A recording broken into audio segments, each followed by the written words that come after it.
afternoon, drivers. This is Barry with Christenson Transportation, and I don't know where this segment will fall in between safety versus maintenance, our maintenance toolbox, or our safety takes priority videos, but regardless, it's important.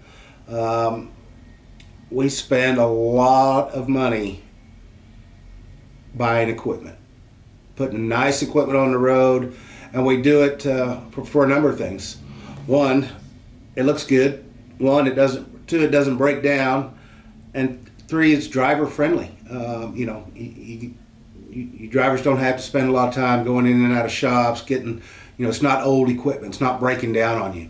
The one thing that we do experience with our new stuff, because if I dispatch you to a place and say, hey, there's 5 empty trailers over here. First of all, I should tell you which trailer to get, because we know how long they've been sitting. We always want to take the one that's been sitting longest. But if there's an instance when we just say, go get an empty, which one are you going to take?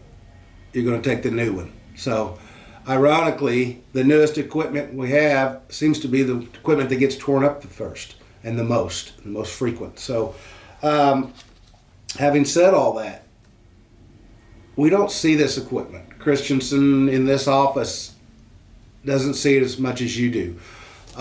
So we rely on the drivers to inspect the equipment at the facility that you're picking it up, not 10 miles down the road, not a mile down the road, but before you leave, before you pass the guard check, inspect that equipment. That is our only opportunity to hold accountable the people that may have damaged it. If you come up and there's a hole in the side of the trailer or in the nose of the trailer, or the glad hands are knocked off of the front and the electrical box is missing, tires are blown out and rims are bent. We didn't bring it in there like that. They wouldn't have taken it and we wouldn't have drug it in there. So that's our chance to get them to own up to it and to fix our equipment. If we've got to keep fixing on this equipment when we don't do the damages, we can no longer afford to go out and buy the things for you that we do, the facilities that we have, the new equipment that we have, the way we spec the trucks, payroll, health benefits, whatever it is.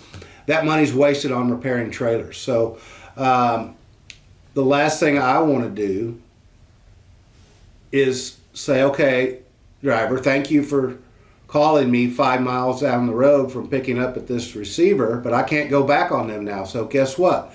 Now you own the damage. You didn't report it. So now I've got to assume the same thing that the shipper's going to tell me is the driver must have did it. Otherwise they would have told us before he left with it or she left with it.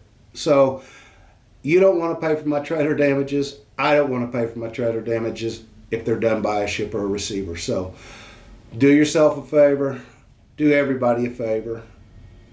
Inspect this equipment at the time you pick it up and call us. We keep pretty good notes. We've got pictures in the files. I don't care if you call me 10 times on the same crease down the side of it. If I've got it documented, we'll tell you, you go on about your way. If it's not been reported, we're going to contact the drivers that hauled it before. We're going to find out what the procedures are for checking in and checking out of that facility. Do they inspect the equipment? Do they have spotters? Whatever we can do to find out who is actually responsible for doing the damage, and we're going to hold them accountable. So don't make it be you. I don't want it to be you if it wasn't you. If it is you, tell me. We got accidents happen all the time. They're accidents, and we deal with it. So inspect the stuff. Have a great day. Thanks for being at Christenson, where the truckers truck.